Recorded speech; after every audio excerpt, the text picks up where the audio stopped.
Fala pessoal, sejam bem-vindos a mais um episódio do nosso Pode Não, Deve. Eu sou Vinícius Lúcio, ao meu lado, Sidney Flores. E aí, irmão, como você tá? Maravilha? Beleza. Show de bola. Estamos aí para mais um papo riquíssimo, hein? Não, e hoje, assim, eu tô anotando aí com as perguntas que eu vou fazer para fazer polêmica. Eu vim hoje no veneno. Cara, sabe que é um tema riquíssimo. Eu tenho realmente que comentar, eu sei que você tem bons olhos sobre esse assunto. Lá na agência também, cara, o Benício é um embaixador desse tipo de iniciativa. A gente sabe o quanto isso é importante para as pessoas. E você sabe que eu, só fazendo um complemento, é bom para o indivíduo e é muito bom para o coletivo. Com certeza. Entendeu? É muito bom pro coletivo. Mas não vamos deixar o nosso público aí com curiosos, né? Vamos apresentar nosso convidado. Bora! Turma, a gente vai falar hoje realmente sobre um conteúdo que eu tenho certeza que você vai sair daqui repensando, talvez, algumas iniciativas que você pode levar para a sua vida, para a sua rotina. E eu tenho certeza que é um conteúdo que você vai compartilhar com seus amigos, colegas de trabalho. E a pergunta que eu quero fazer para o nosso convidado aqui, para o Eduardo, sobre desenvolvimento humano e sobre autoconhecimento. A gente pode ou não pode falar? Pode não. Deve.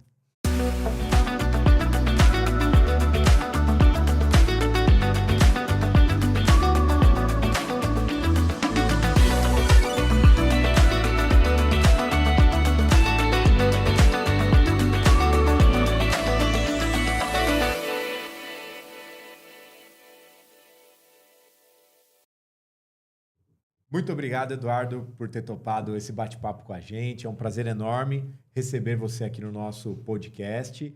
E, cara, para a gente começar esse bate-papo, acho que é bacana você se apresentar para quem está assistindo a nossa audiência e a gente vai mergulhar nesse nosso tema de hoje. Maravilha, pessoal. Primeiramente, agradecer a oportunidade de estar aqui com vocês, trocando ideia, crescendo, aprendendo, né, acima de tudo.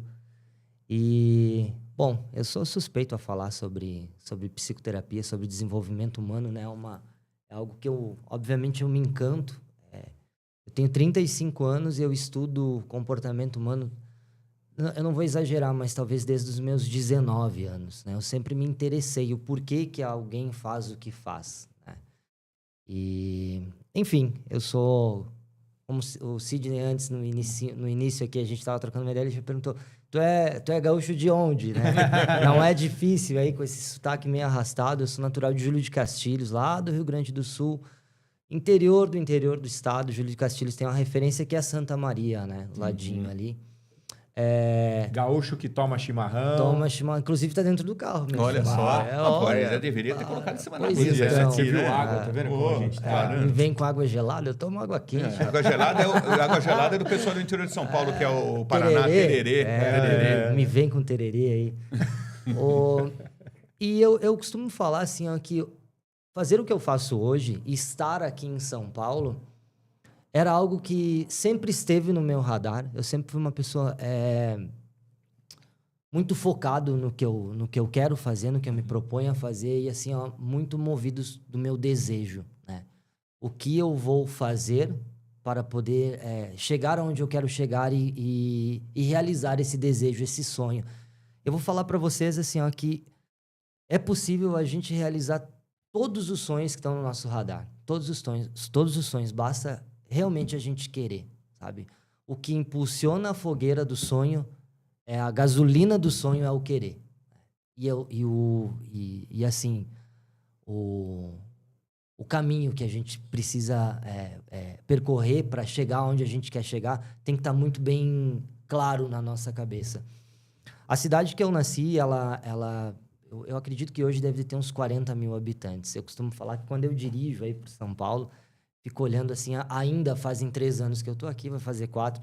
Mas ainda para mim, tudo em São Paulo é novidade, porque eu venho de uma cidade onde nem farol existia, sinaleira. Mais interiorana. Muito. Mesmo, o pessoal lá no meu município lá anda a cavalo na cidade, só para vocês terem uma ideia. Então, mas eu sempre soube que um dia eu estaria aqui em São Paulo para me desenvolver dentro da minha área de atuação. Então, eu sou filho de professor, o meu pai era produtor agrícola, mexia com cavalo, enfim. E essas são as minhas raízes, as quais, obviamente, eu me orgulho muito, né? Eu já trabalhei em praticamente todos os estados do Brasil, viajei para fora para estudar, viajei para fora. Hoje eu atendo fora também. Então, graças à minha dedicação, à minha constância, à minha disciplina, meu trabalho, eu ganhei o meu espaço, né? E hoje eu atuo como psicoterapeuta na área de desenvolvimento humano, comportamento humano. Atuo muito na área de dependências. Costumo falar que eu dei a largada trabalhando com dependência química. Hoje, a dependência química ela é um cluster dentro do que eu atendo. Ela tá ali na prateleira também, né? Porque a gente vende um serviço de psicoterapia, mas hoje a gente atua em várias áreas de dependências por coisas que vocês não têm ideia, assim.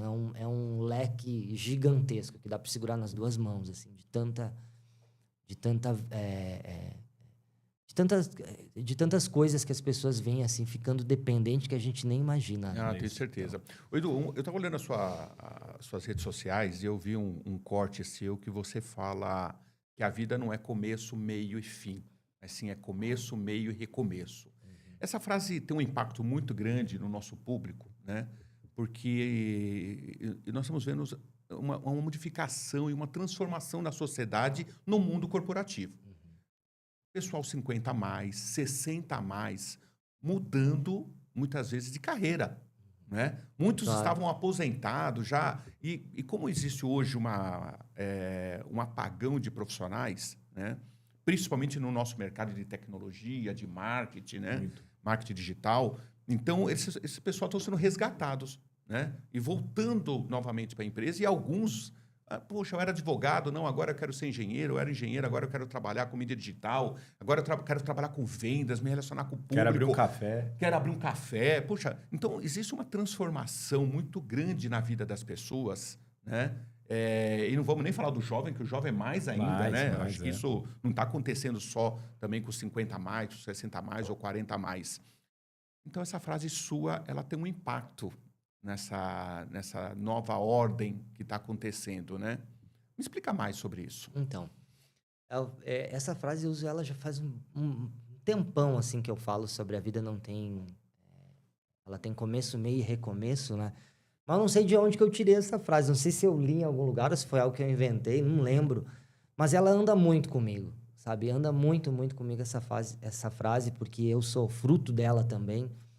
Eu acredito que, assim, ó, às vezes a gente fica preso em coisas que a gente... Poxa, vamos lá, um exemplo. Eu fiz uma faculdade lá de odonto, né? Eu sou um dentista. E, às vezes, tipo, o dentista chega em uma determinada fase da vida dele que ele fica pensando assim, poxa, mas eu gostaria de ter feito outra coisa também, mas agora não dá mais tempo. E aí tu vai perguntar para esse cara a idade que ele tem 50 anos, ele tem 45 anos. Aí tu vai questionar, mas por que não dá mais tempo? Ah, mas eu vou voltar para a faculdade para fazer tudo de novo, recomeçar, não dá mais, eu vou me contentar aqui. E muitas vezes esse cara, ele tá tendo uma vida super legal, ele financeiramente tá bem, dentro de casa tá tudo ok, a família, beleza, mas enquanto profissional ele ainda não é aquela pessoa que ele tá satisfeito com tudo, né? E tá sempre faltando ali, ele fez odonto, mas talvez por motivação do pai, que queria que fizesse, porque era dentista também, da mãe, que o sonho dela era ter um filho dentista, e ele foi indo, e ele tá atuando numa área que não era a área dos sonhos dele. Porque muitas vezes a gente pensa assim, ó, não, mas se eu me formar em odonto, não sei por que eu tô citando odonto. Vamos lá, foi a primeira coisa que me veio. Eu vou ganhar super bem, quando eu ganhar super bem, eu vou realizar os meus sonhos. E, gente, o sonho não é sobre isso. Não é sobre ganhar dinheiro, não é sobre ter um carro do ano, não é sobre morar em um apartamento legal. O sonho é aquilo que tu fomentou na tua adolescência, na tua juventude, que está dentro de ti, que tu tinha a maior vontade de ser conhecido por aquilo. Vamos lá. E você acha que isso é a transformação para chegar num carro, chegar num apartamento, chegar numa chácara, né? Também. Porque o bem material, de certa forma, ele é uma consequência do sonho. Do sonho, não é? Exato. Nem que seja sonhar com os números da Mega Sena, né? Pode que ser. seja. Um pouquinho costurado, um pouquinho da minha história. Eu nasci em uma família super humilde no Rio Grande do Sul, a minha mãe professora, e a minha mãe sempre foi sabe aquelas que tá sempre envolvida com algum negócio, compra uma casa e vende, A minha mãe vendia roupa na sacola, assim, e eu me criei no meio de vendas. Sempre fui apaixonado por isso. Apaixonado por vendas também. Determinado momento da minha vida, pensei, vou pôr uma loja para ganhar dinheiro. Lá no sul. Lá no sul. Coloquei uma loja na cidade vizinha, que movimentava mais dinheiro. Depois coloquei uma loja na minha cidade. E aí depois coloquei uma loja em Santa Catarina. 600 e poucos quilômetros da minha cidade. Tudo deu muito certo. Mas atender, eu de certa forma, para mim, vender roupa, o que eu me sentia realizado era vender uma roupa pro Vinícius, vender uma roupa para ti, que tu se sentisse feliz, tipo, pô, cara, eu tô bem vestido.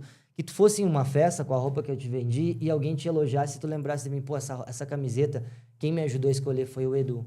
E automaticamente tu ia falar pra pessoa, pô, eu comprei lá na loja do Carequinha lá, não sei o quê. E eu me dei muito bem vendendo Carequinha roupa. do Sul não é o velho da van. Ah, né? podia ser, cara. Pô, boa referência aí. E eu sempre tive essa questão de servir. O dinheiro, para mim, sempre foi uma consequência do servir bem a pessoa. Sempre foi, gente. Sempre foi.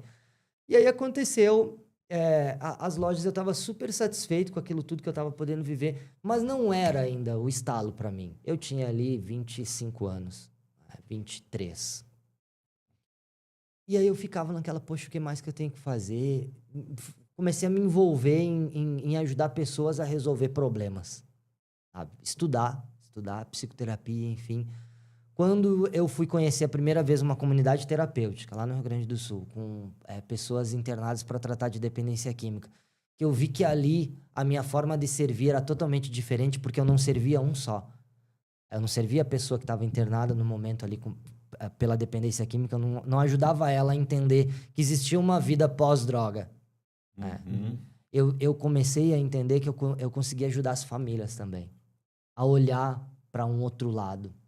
A olhar que a gente não tinha só um índice de cada 100 pessoas, 3 conseguiam ficar em sobriedade. O resto voltava ao uso. Entendeu? Eu comecei a tentar olhar com essas famílias por outro lado. E, cara, aquilo começou a me satisfazer enquanto pessoa. De uma forma tão grande, tão grande, tão grande, que eu disse, aqui sim. É aqui onde que eu quero estar. E aí, só para vocês terem uma ideia, eu saí de um Prolabore de 80 mil, 40 mil, para um Prolabore de R$600 por mês. Que foi o primeiro salário que eu tive trabalhando dentro da comunidade terapêutica, que o nome era Comunidade Terapêutica Fazenda do Senhor Jesus. Então, quer dizer, não era dinheiro. Não. Não foi dinheiro. E até hoje continua não sendo dinheiro. Aí, às vezes, esses dias, alguém me falou assim, ó, mas tu fala que hoje não é dinheiro porque tu tem. Eu disse, falar uma coisa pra ti, meu amigo. Se eu perdesse tudo que eu tenho hoje, carro, não sei o quê, qualquer coisa que vocês pensem que eu possa ter em relação ao valor, se me tomassem tudo, tem algo que ninguém consegue me tomar, é a minha vontade. Tá dentro, eu não posso nem te dar. Eu posso te mostrar o que eu faço para ter tanta vontade de servir alguém, de ajudar alguém. E tu talvez ir procurar aí do teu jeito. A minha eu não posso te dar, posso falar como é que é. Mas eu posso perder tudo que diz respeito a financeiro, mas a minha vontade não vai embora. Não vai. A gente passa por cada perrengue. Trabalhar hoje com saúde mental não é fácil. Tu trabalha com a dor, tu trabalha com o choro, tu trabalha com o desespero. Muitas vezes eu vou para casa também desesperado, porque eu pego alguns quadros crônicos. Eu tenho hoje que eu tô acompanhando, inclusive eu vou sair daqui, vou ir para a evolução de caso desse paciente. Um paciente que ele tem 86 internações. Tá? É um caso muito crônico de uso de droga. É esse que eu quero, porque o resultado desse cara, eu ajudar ele a olhar para a vida, mais uma vez, quando esse cara entender, né? E acreditar que a vida não tem começo, meio e fim, porque muitas vezes para o usuário de droga, ele tá no fim, ele tá no fundo do poço, ou tá cavando uma galeria pro lado, existe muita vida pela frente. Muita, muita, muita, muita. Isso é a gente se satisfazer enquanto profissional. O dinheiro, ele é uma consequência. Hoje eu atuo com famílias de alto padrão, eu fui me encaixando, eu fui me modelando para isso. Aconteceu muito natural, mas eu não deixo de ir lá na comunidade terapêutica. Inclusive, vou citar, tem uma comunidade terapêutica aqui em São Paulo de um amigo meu, do Ney. Por favor. É uma comunidade terapêutica para 200 acolhidos. Eles pagam os funcionários com doação, eles compram a comida que eles comem lá dentro com doação, todo mundo que trabalha lá é voluntário. Eu vou lá atender voluntariamente, e eu atendo um paciente que veio ontem, um exemplo de situação de rua, para dentro da comunidade para tentar parar de usar droga, com a mesma vontade e garra que eu atendo dentro do meu consultório, ou atendo em qualquer outro lugar. a mesma. É o mesmo Eduardo, é a mesma pessoa sentada na cadeira, é igual para mim. Porque eu atendo um ser humano, eu não atendo uma pessoa que tá... E você até comentou um pouco com a gente que você tem um formato de atendimento que tenta tirar justamente dessa questão do consultório, muitas vezes. Uhum. Porque a gente sabe que alguns, às vezes, podem ficar um pouco mais receosos, a pessoa tem, muitas vezes, uma dificuldade um pouco mais de se abrir, algo do tipo, e você tem um formato de trabalho onde você realmente externaliza isso, Exato. né? Como que funciona? Então, eu sou meio maluco, né? Não, você é só meio, você tá no time certo, né? Então, eu não vou deixar pelo julgamento de vocês depois, o outro meio, a outra metade. Eu sempre gostei de coisa diferente. Sempre. Sempre gostei. De tudo, pra mim, eu gosto de algo diferente. Assim, a pensar, nem é fora da caixa, é fora da caixa, mas lá longe da caixinha, assim. Uhum. E eu sempre tive a ideia que, assim, eu sou de uma geração que pensava, pô, terapia é coisa pra maluco. Ir no psicólogo é coisa pra maluco. Ir no psiquiatra, não tô doente, o que eu vou fazer no Eu acho que psiquiatra? tem muita gente até hoje que pensa assim, pensa né? dessa forma. Eu faço terapia há mais de 15 anos e eu tenho colegas que quando eu falo para ele de terapia, né? O cara, não, cara... Então, eu gosto da frase que a gente faz terapia para aguentar quem não faz terapia. Né? Exato, é exatamente por aí. E eu sempre se tem essa ideia de que ir lá no psicólogo, sentar numa cadeirinha ali e ficar escutando. Eu vou contar da minha vida e o cara vai me dar um retorno, não sei o quê. Nossa, que coisa chata. E aí tem aquela musiquinha. O psicólogo é aquele que fala manso, não sei o quê.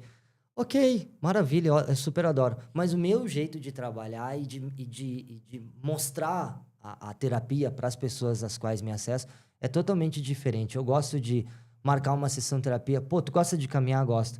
Vamos se encontrar no Ibirapuera, caminhar por lá, sentar no banco, trocar uma ideia e depois caminhar mais um pouco, tomar água de coco, caminhar mais um pouco e conversar sobre a vida. Tu procura um psicólogo porque tu tem um monte de problema e tu sabe dos problemas que tu tem. Obviamente tu sabe. Mas o meu jeito de pensar com o meu paciente é o que a gente vai fazer depois que a gente sair desse problema. Ô, Edu, deixa eu te fazer uma pergunta. Como eu te falei, eu faço terapia há mais de 15 anos e demorou um bom tempo para mim aprender a fazer a terapia. Também tem isso, Né? Porque eu chegava lá e falava assim, não, porque o Vinícius, você entendeu? Porque o Wilson, porque o meu pai, porque a minha mãe, e que não sei, quer dizer, tudo era os outros. Sim. Você entendeu? Até com o tempo eu fui entendendo que a terapia não é sobre os outros, é sobre mim. Exato. Né? É sobre, sim, o que eu penso, sobre a minha forma de ver o mundo. Se eu tenho alguma dificuldade com o Vinícius, o problema é meu, o problema não é do Vinícius. Eu que tenho que trabalhar isso. Você encontra ainda muito paciente que não sabe ainda como lidar, que ainda chega lá, olha, é porque meu pai, minha mãe, meus irmãos, meus filhos, porque é todo mundo, você entendeu? Eu acho que isso é comum, viu? Quase 90% de quem vai na terapia a primeira vez, ele traz muito o outro. Né? Porque na maioria das vezes é mais fácil. Claro. Meu problema é a minha namorada. Porque ela é assim, assim, assado. Tá, mas espera aí. Eu já tentei conversar sobre isso. Na maioria das vezes, a primeira sessão, a gente escuta mais o problema do outro do que da própria pessoa que tá ali. E a gente sempre precisa falar, poxa, e tu? Aonde que tu tá? Eu te escutei falar da tua mãe, da tua avó, do teu tio, do teu vizinho, da pessoa que cuida do teu cachorro, mas e tu? O que tu veio fazer aqui? Às vezes, eu costumo falar, vamos fazer uma sessão fofocoterapia? Né? Tá, beleza, agora acabou, e agora? E tu? E o teu problema? Né? E a tua infância? E a tua adolescência? E aonde que tá o teu medo? Né? O porquê? Sabe de uma coisa, gente? Nem é quase fugindo do que a gente tá falando. Mas a terapia, ela realmente serve, a raiz da terapia, lá embaixo, ela tá para nos ajudar a entender o porquê que a gente sente o que sente. Quando tu entende o porquê que tu sente algo, o porquê que o colega ali te causa um pouquinho de raiva, o porquê que ela, de certa forma, te incomoda porque ela se veste diferente. Tem um porquê, viu? Quando tu começa a entender esse porquê, as coisas começam a fazer outro sentido. Entendeu? Começa a fazer um sentido totalmente diferente. Só que daí tu vai ter que buscar. Aí é teu. Eu tenho um colega de trabalho que, nossa, eu tenho o ranço dele. Mas é gratuito. Não é. Tem alguma coisa ali. Tem alguma coisa. Às vezes é um efeito espelho. Às vezes ele Eu adoro essa frase. O efeito espelho. Às vezes ele faz exatamente o que tu faz e te incomoda e tu não tá vendo. né? Eu já vi pessoas se incomodarem por se relacionar com pessoas que tratam outras pessoas bem, e a pessoa chegar e me falar, cara, eu tenho um ranço do Eduardo, porque ele trata todo mundo bem, parece que esse cara tá sempre feliz. Aí tu vai ver a pessoa que tá falando isso, ela é uma pessoa que ela é amargurada, ela é uma pessoa que ela é desmotivada, ela é uma pessoa que ela não performou em nada na vida. Aí é o quê? É uma micro inveja que ela tem do outro, porque ela queria ser aquilo ali, ela não consegue se soltar. Ela não consegue ter aquela epifania que, cara, perdão da palavra, foda-se o outro. Tem um livro, gente, que eu adoro, eu indico pra todo mundo. A Arte de Ligar o Foda-se. Conheço. Quando tu lê aquele livro e tu pega metade desse livro e tu pratica na tua vida, meu Deus, vira outra coisa. Que eu tô nem aí pro que o outro fala ou deixa de falar de mim, me chama de feio, me chama de E bonito. você sabe que esse é um desafio para as pessoas, principalmente no nosso mundo corporativo, Vini. Eu não sei se você lá na Incandescente acaba observando isso, você está na liderança do seu time, né? E o meu também. É essa questão de você sempre estar preocupado com o que o outro vai achar. Então, você, por exemplo, desde o vestuário, da forma de agir, da forma de lidar com as lideranças, com os clientes. Então, e a gente tem hoje esse olhar, né? Você vê isso lá na sua equipe Muito, também? cara. Você sabe que, assim, eu diria, não só na equipe, mas acho que na sociedade de modo geral, né? Hoje a gente vive um mundo onde parece que essa preocupação com a imagem que você vai passar para os outros, ela tem muito mais peso do que como você se sente ou não bem, né? Isso acaba refletindo... Cara, é exatamente essa questão do outro. Né? O que o outro vai pensar. O que o outro não sei o quê. Cara, o que eu quero saber? O que o outro vai pensar? Você sente que houve uma efervescência dessa questão do outro? Sim. Desses anos pra cá? Eu acho que a galera ele tá meio se descolando, assim, né? Dessas questões, tipo... Às vezes a gente deixa de fazer algo... Vamos lá. Tô lá no meu trabalho, super bem, não sei o quê, mas a minha vontade não era de estar aqui, era de estar fazendo outra coisa. Eu tenho medo de sair daqui, não é pela incerteza do outro trabalho. É às vezes, na maioria das vezes, é de ficar pensando assim, ó, tá, mas e se eu sair daqui pra lá, o que a minha esposa vai me falar? O que a minha filha vai me falar? O que meu melhor amigo vai me falar? Não é o meu medo de daqui pra lá, mas é o meu medo do que vão pensar se eu sair daqui pra lá. E aí eu vou falar uma coisa pra vocês. Muitas pessoas deixam de viver algo legal, levando em consideração o que o outro pensa, e elas vivem a ser marionete do outro e não conseguem viver a vontade delas. A sua vida, né? A sua Aquilo vida, que porque tipo, você faz fica bem. sempre amarrado na validação do outro. E aí daqui a pouco o outro já nem tá mais do teu lado. O outro já tá com o outro, entendeu? E por aí vai. E aí eu tenho vários amigos, não gosto de citar paciente, né? Claro, Mas claro. eu tenho vários amigos que, tipo, falam pra mim, pô, Edu, como tu é corajoso, não sei o que tua mãe falou, que tu foi embora pra São Paulo, foi pra Natal, foi pra não sei onde. Esse cara sabe que eu nunca perguntei pra minha mãe? Porque se eu fosse depender não é um julgamento da família, mas tenho quase certeza, se eu fosse depender da opinião deles, eu tava até hoje no Sul, obviamente. Não, e é normal isso, Só que né? assim, hoje dentro do meu seio familiar, o melhor desempenho, basicamente em todas as áreas, acaba sendo o meu. Por quê? Coragem.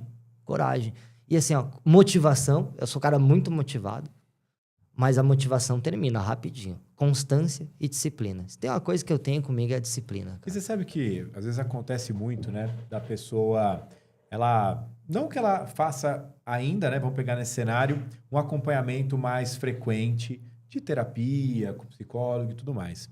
Mas ela encontra um momento, um fim de semana, um evento que a gente vê muito hoje, né?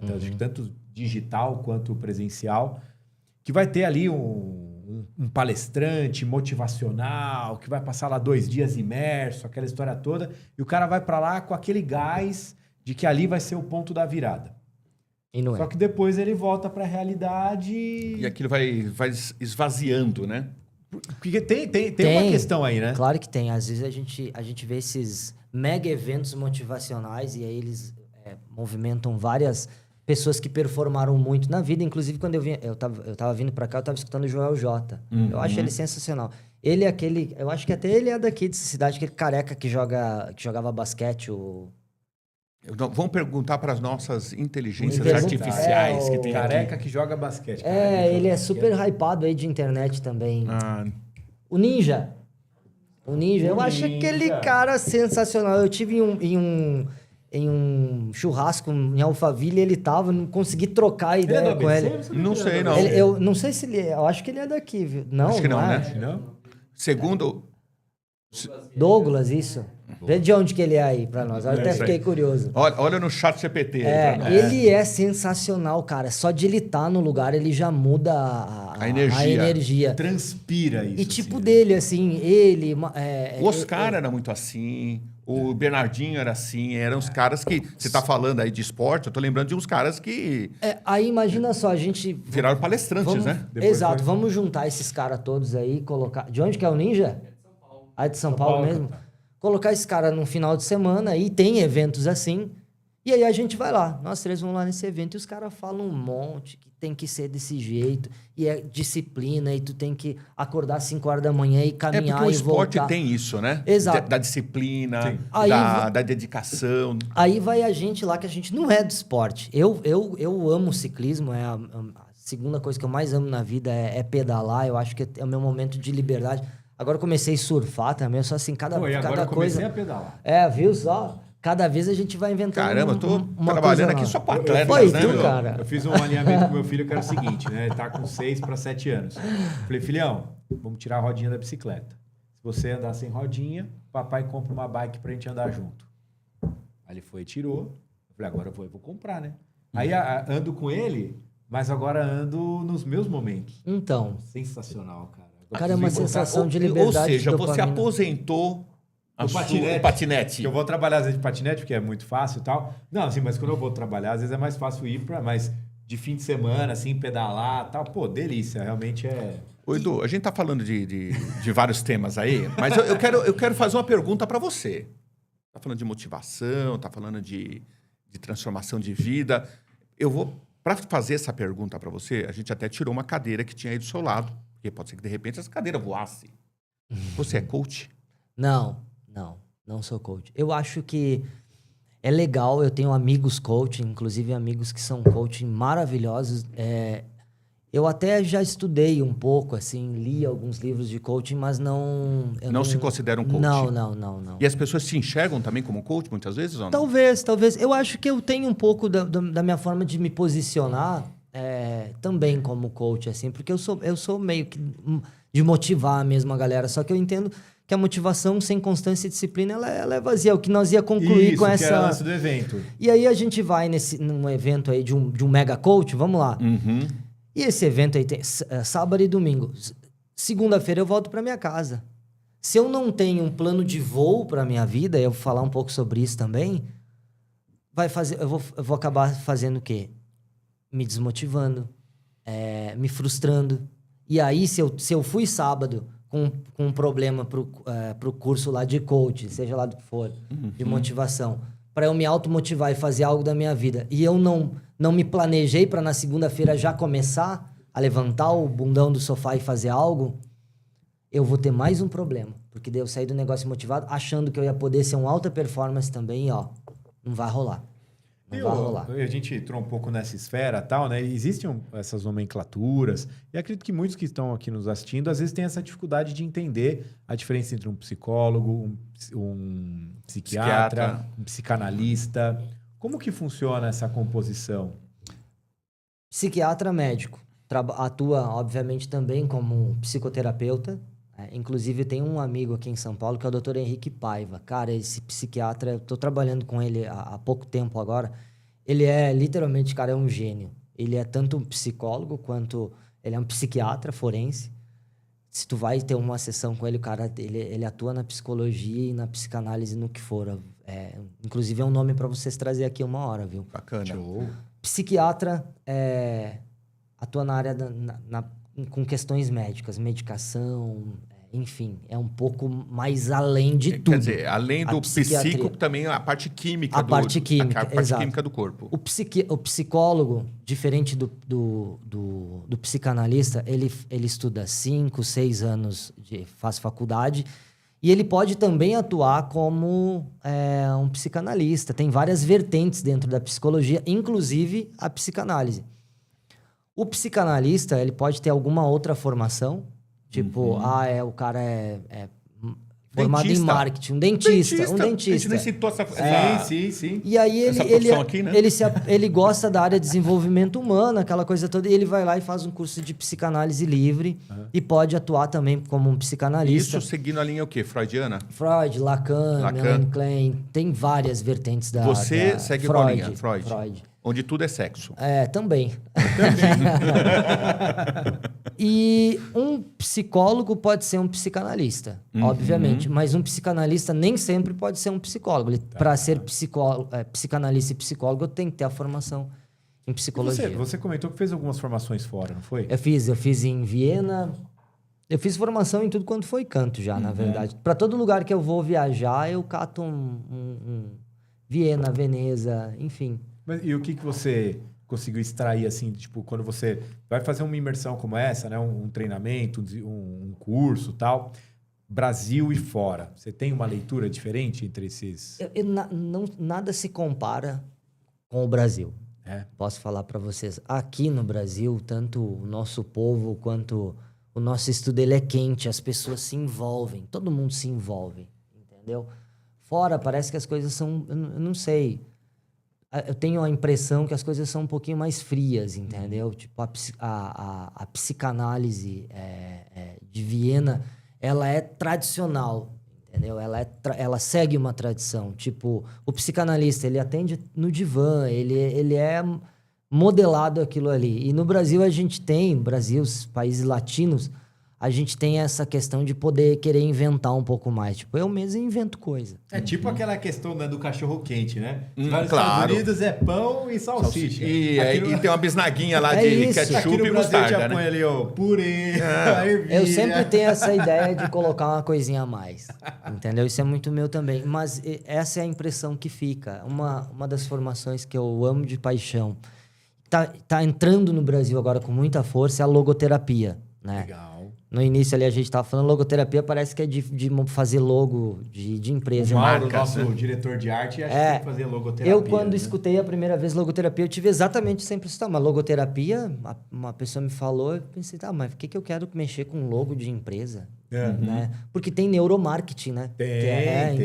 Eu achei que... Mas é nada a ver. É exatamente nada a ver com isso. A logoterapia foi desenvolvida por Viktor Frankl na Segunda Guerra Mundial. E ela nos ajuda a dar um sentido para a vida, entendeu? É uma forma terapêutica também que tu se olha de uma forma diferente. Vale a pena. Não deixa de ser sua marca. Não deixa de ser... Não, é verdade. Você deixa a sua marca no mundo, né? É o teu eu. Eu sempre me pergunto, o dia que eu não estiver mais aqui, no plano físico, o que sobra de mim aqui dentro? Você entendeu? O que vai sobrar de mim nesse mundo? Então, é a nossa marca, né? Isso é uma fala legal, sabe? Eu já me questionei muito sobre isso, que é... Quando daqui eu for, como que eu vou ser lembrado? E a gente só verdadeiramente morre, a gente deixa de existir quando a gente deixa de ser lembrado. Entendeu? Às vezes a gente tem um parente que já faleceu. Deixa eu achar um aqui, tipo, um padrinho que eu tive, o padrinho de Omir. Ele morreu faz muitos anos, eu devia ter uns 14 anos. E quase toda semana eu lembro de algo. A gente chamava ele de Joe. Eu lembro até hoje que ele usava uma roupa de inverno assim, verde, uma calça azul clarinha.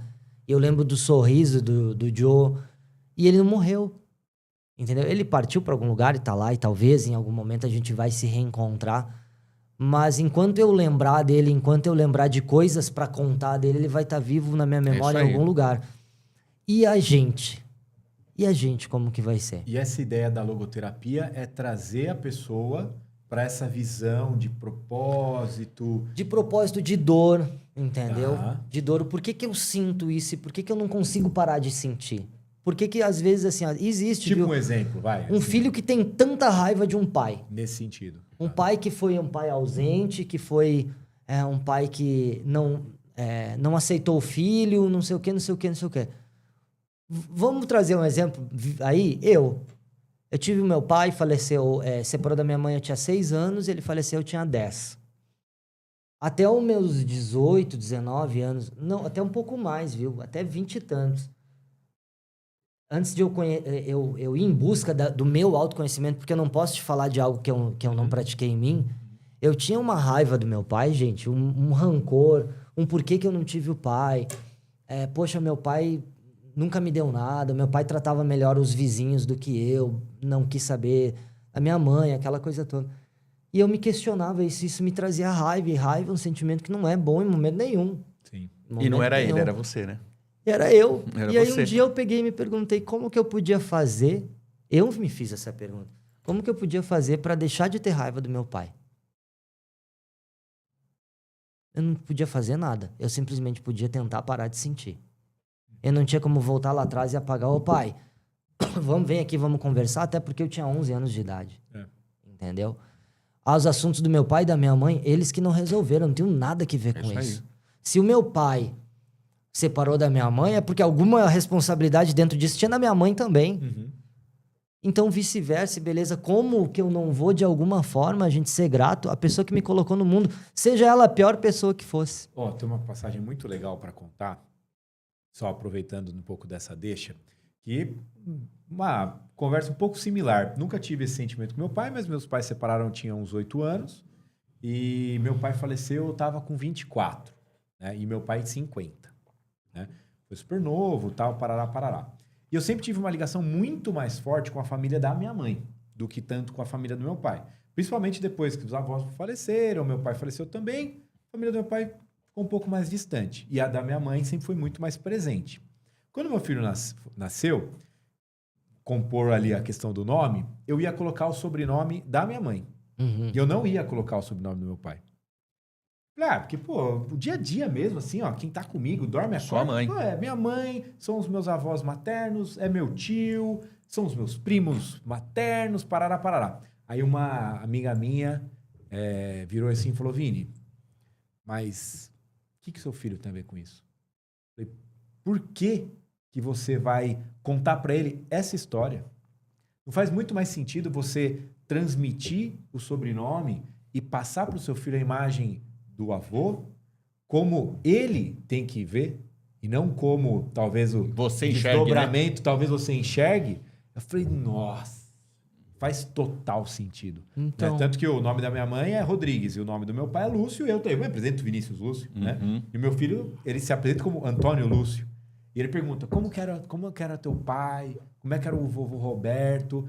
E eu trago para ele a história, as verdades que realmente ele precisa saber. Então, Que faz sentido para ele construir essa visão do avô, do meu pai. Então, olha como isso, em algum momento, você tem que virar essa chave, até né? porque um dia ele também vai ser pai. E um dia ele também vai ser avô. Aí, às vezes, já me perguntaram assim, tá, Eduardo, o que tu me fala, então, de um filho que é fruto de um abuso? De um filho que é fruto de um abuso, de algo parecido. Fala assim, que esse filho saiba perdoar o pai. Saiba perdoar, porque uma das vertentes que a gente tem que trabalhar dentro de nós diariamente é o perdão. Porque a gente também é digno de perdão de muita gente. Entendeu? E perdoar nós mesmos, né? Que acho que é Exato. muito difícil. Em primeiro lugar. Porque você sabe que é uma das coisas que eu tenho mais dificuldade na terapia não é perdoar as pessoas que fazem algo para mim. Até porque eu tenho uma memória super curta para isso. Às vezes uma pessoa me magoa hoje, 2 dias depois... Nossa, eu nem lembro mais, né? Já relevei. Mas... quando se trata de perdoar você mesmo, cara, é difícil, hein? Diz algumas coisas que realmente marcaram, você volta naquilo. Aí você fica, sabe, e muitas vezes, né, você como psicoterapeuta, você sabe disso. O quanto isso também fica marcado em outras partes da sua vida. Até você entender, se auto-perdoar e falar assim, não, agora eu vou seguir em frente. É uma decisão errada que você tomou.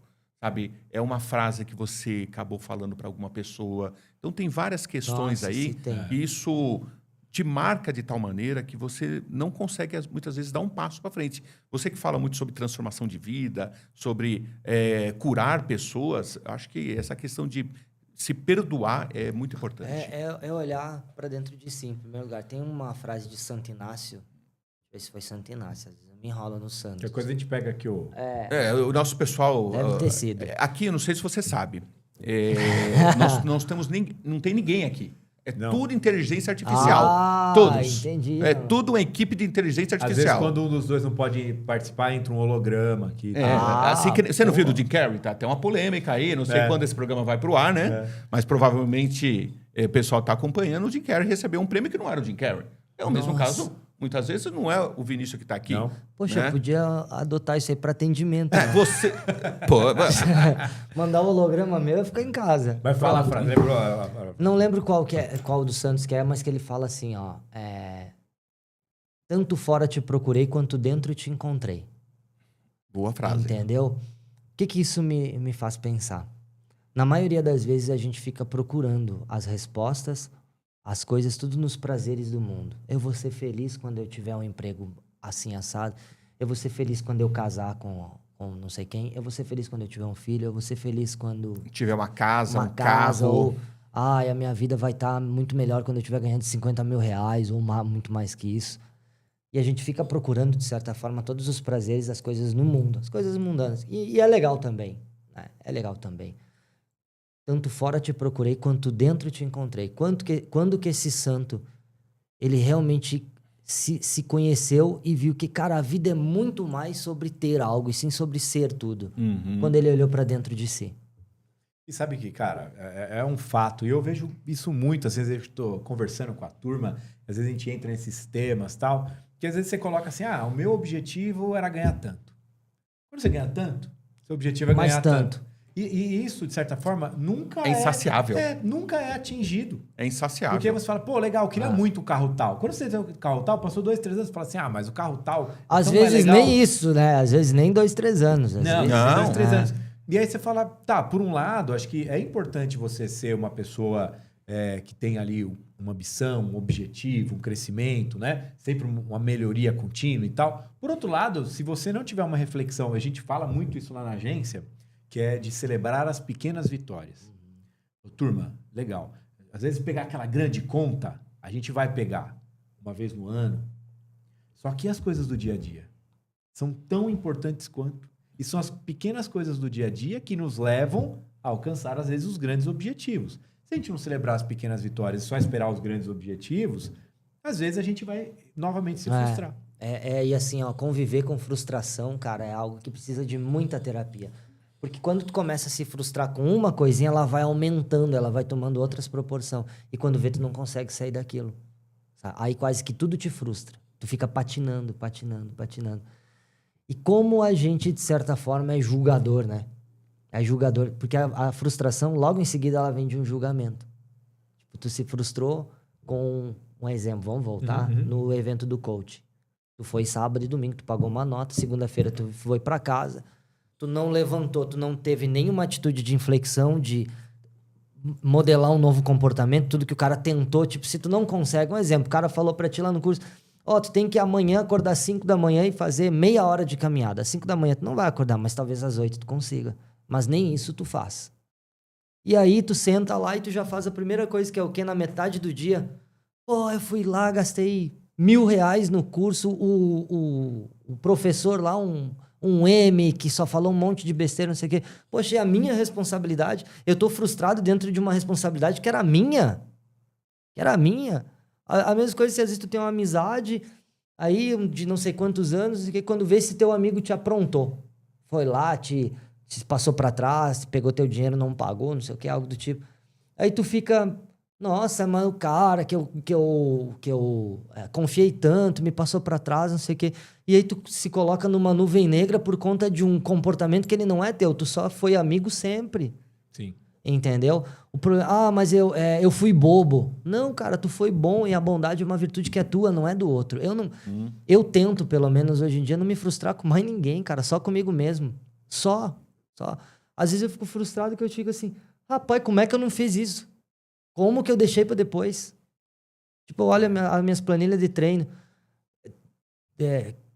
Eu fico pensando, cara, essa semana eu não pedalei nem um terço do que eu me propus a pedalar. Por quê? Porque eu fiquei no celular o tempo todo, porque eu fiquei conversando fiado com o vizinho, porque eu inventei preguiça, né? Porque eu me atrapalhei na minha agenda. E o que você tem sentido da questão que a gente está em uma fase muito forte, né? Muita gente trazendo questões de burnout e tudo mais. O que você conecta essa frustração com essa sobrecarga de informação? Exatamente isso. Tu já respondeu.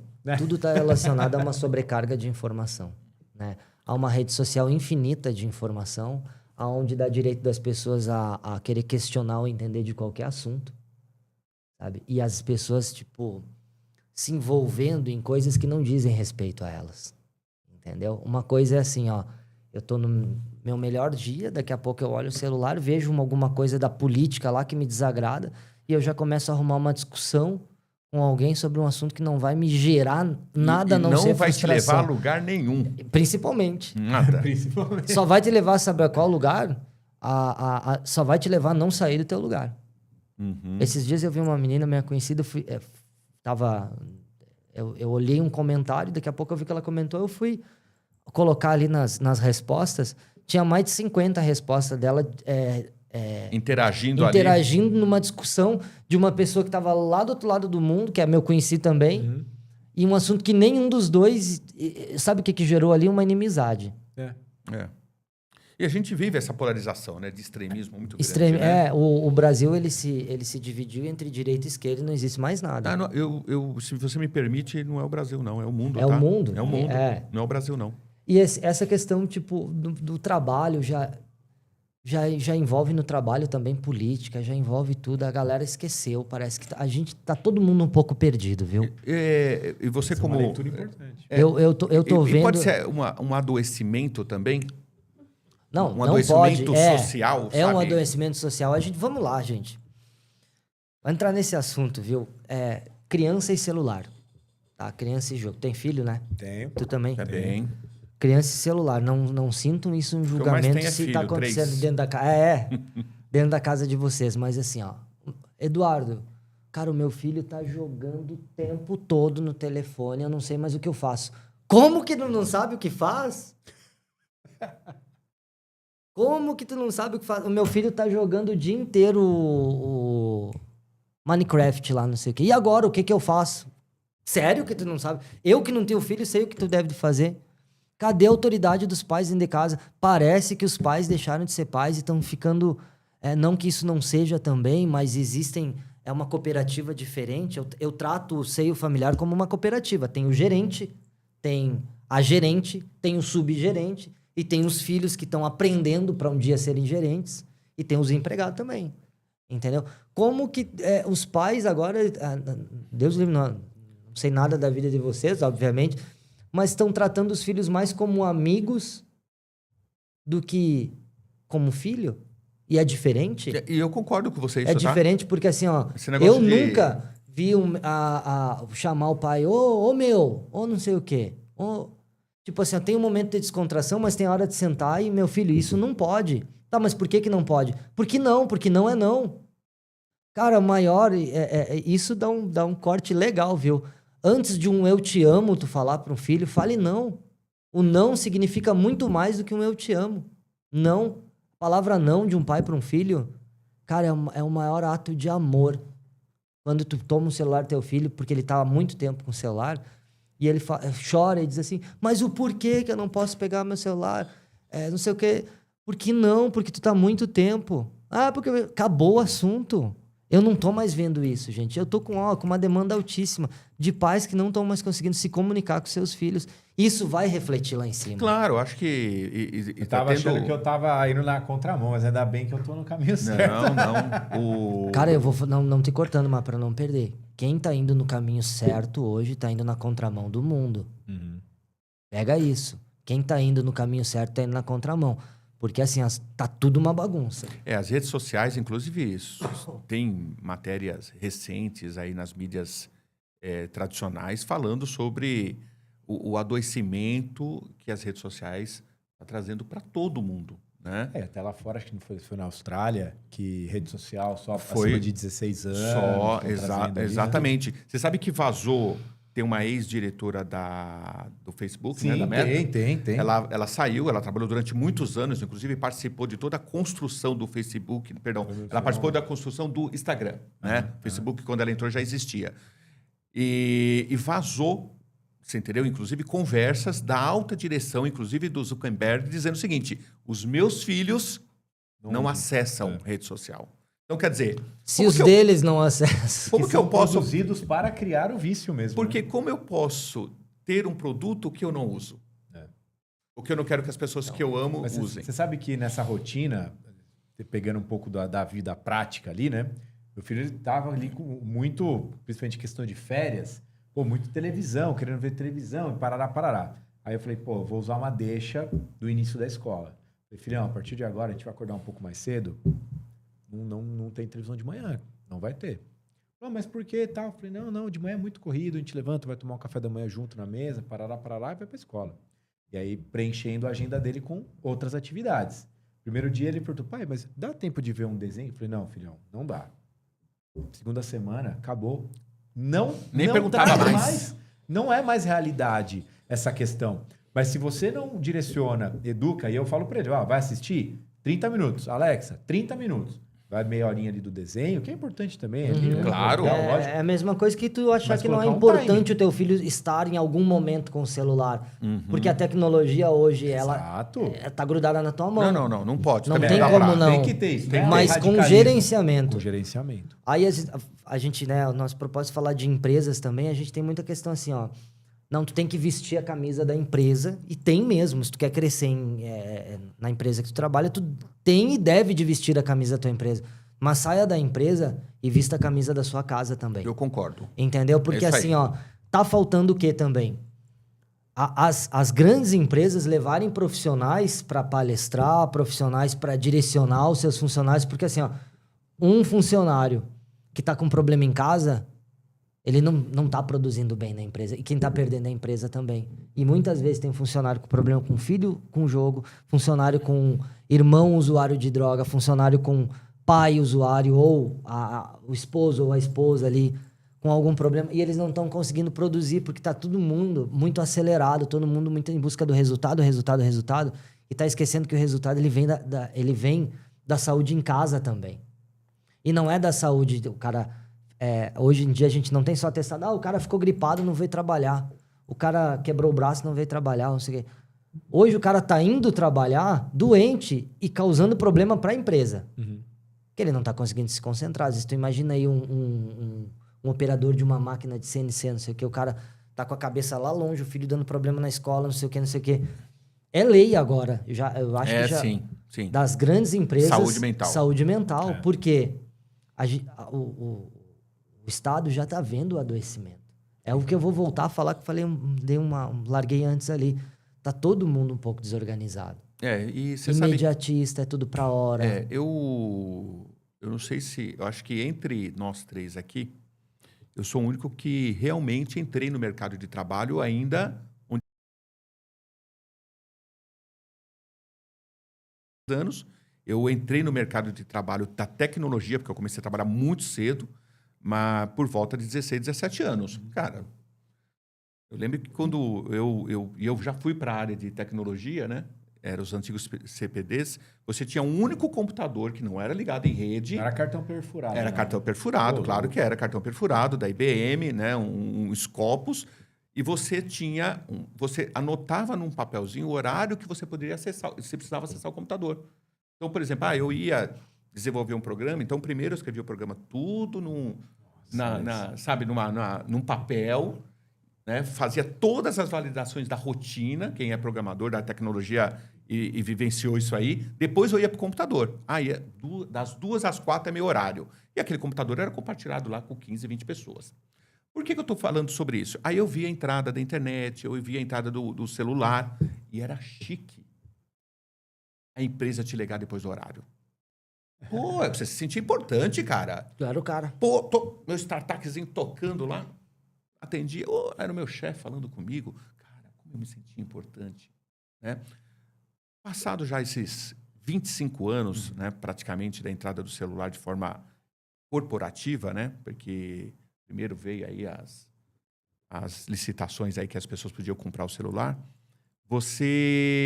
Hoje eu tenho uma equipe aí de mais de 50 pessoas.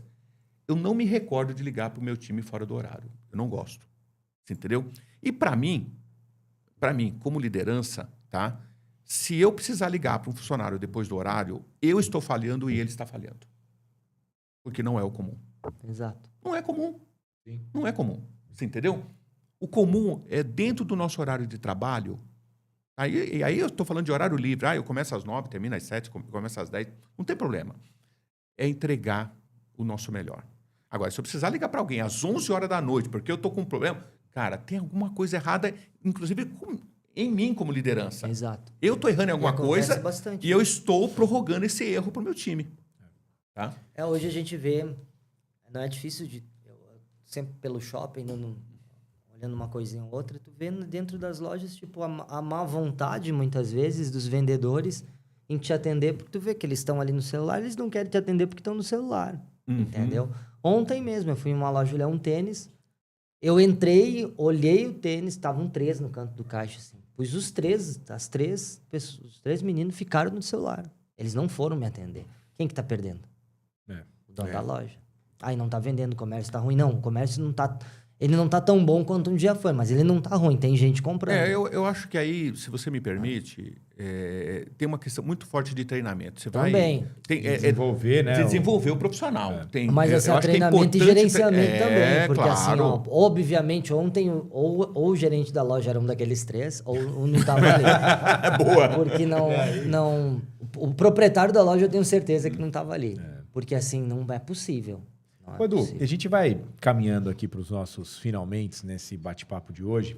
Eu acredito que caberia você sintetizar para a gente o teu olhar com relação ao empresário que está nos assistindo, ao pai de família que está nos assistindo, que pode estar ali numa situação ou conhece alguém que está numa situação. O que você deixaria como uma orientação, como um direcionamento para que ele realmente saia daqui olhando aí, né, como trazer uma transformação para a vida dele, para a carreira dele, ou para quem está ali dentro do relacionamento? Então, em primeiro lugar, questão assim, ó, tanto para um mega empresário quanto para o cara lá do chão de fábrica, que eu digo, olhe para a família, sabe? Olhe para dentro de casa. Não tente ser alguém bom na rua. Não tente ser alguém bom para o colega de trabalho. Não tente ser alguém bom... aquele líder que vai lá e fala e motiva todo mundo. Motive primeiro as pessoas de dentro de casa, sabe? Esteja presente. Eu acho que é isso, sabe? Viva o dia de agora. E busque autoconhecimento, sabe? Entenda o porquê sente algumas coisas, sabe? E olhe para a terapia também de uma forma diferente, sabe? Busque um psicoterapeuta legal. Vá, às vezes, ali, de tempo em tempo, em um psiquiatra, fazer um check-up também. A gente está vivendo uma geração que está olhando muito para a estética. E é legal. Vai lá, bota um botox, arruma o queixão, coloca o dente bonito, faz aquela coisa capilar lá que vive me oferecendo. Mas... Não sei por quê. Então... Não vejo motivo para isso, né? Façam isso também. Mas olhem para dentro de si. Tenham a mesma motivação de ir atrás da estética externa para a estética interna. Cara, porque é tão bonito uma pessoa terapeutizada. É tão bonito alguém que sabe conversar, alguém que não precisa gritar para ser ouvido. E, na verdade, isso é a maior ilusão da nossa vida. Quanto mais baixo tu fala, mais as pessoas vão se conectar na mensagem que tu tá transmitindo. E eu acho que é isso. É muito legal, é maravilhoso a gente se olhar no espelho e se ver uma pessoa bonita. Mas assim, ó, não há dinheiro que pague tu olhar pra dentro e se ver bem. Entendeu? Eu acho que é isso. Desacelerem um pouco, sabe? Desacelerem um pouco. Não vai fazer mal acordar meia hora mais cedo, sabe? Não vai fazer mal, às vezes, pegar e desligar o final de semana e ficar o final de semana inteiro sem celular, sem nada, sabe? É isso. Eu acho que tá faltando um pouco disso. Entendeu? Show. Da gente pegar e tirar o pé e deixar um pouco as coisas acontecer e assim, ó. Ah, mas isso é urgente. É caso de morte? Não. Então não é urgente. Às vezes a gente chega na sexta-feira, pô, e aí qual vai ser o do final de semana? Será que esse final de semana não era bom ficar em casa com a família, olhar pra filha, olhar pro filho? Será que só o futebol toda semana, não sei o quê? Tô indo no futebol, não posso faltar o futebol. Mas será que a gente não tá faltando dentro de casa? Será que o pai realmente tá com o filho? Será que eu conheço meu filho? Entendeu? Será que eu não tô vestindo só a camisa da empresa? E para colocar as coisas dentro de casa, quando dentro de casa querem que eu esteja ali e não as coisas? Eu acho que eu tenho aprendido, gente. Já vou finalizar. Não, eu ia falar, dá pra estender mais uma hora. Eu acho que agora o papo ficou bom. Eu acho que eu tenho aprendido mais do que nunca. Mais do que nunca. Que quanto mais a gente... Isso não tem nada a ver com ambição. Mas quanto mais a gente ficar se acelerando em busca do dinheiro, das coisas materiais, mais as coisas legais vão ficar para trás e a gente vai perder o time. A gente vai perder o time e tem coisa que não vai voltar. A infância do filho vai ser uma vez só. Os 15 anos da filha vai ser uma vez só. Entendeu? E vai passar. Tem única coisa, a única porta. Eu li isso hoje de manhã. A única porta que não se abre mais é a porta do caixão. Ali, acabou. Tá aí o Madeirite. Era um cara sensacional. Conheci também. Um cara que é assim, ó... Incrível. Incrível. Que a gente deixa o que o Madeirite deixou aqui. Sextou. Quem fez, fez. Quem não fez, não faz mais. É isso. É isso aí. Sensacional, turma. Muito bom mesmo. Reflexivo. Com Programa certeza. que nos proporciona aí uma visita íntima, sabe? Uma visita interior, interna, interior. Sensacional, pessoal. Espero que você tenha gostado, assim como a gente gostou, como a gente também puxou nossas reflexões, que você tenha puxado as suas aí também, né? Compartilhe esses nossos conteúdos, interaja, comente. E esperamos vocês dentro de todas as nossas redes sociais, seja o Spotify, o Instagram, o TikTok, o YouTube. Estamos aí em todas as redes para poder compartilhar conhecimento com você. Ficamos por aqui. É isso aí. Até o próximo. Pode não. Deve.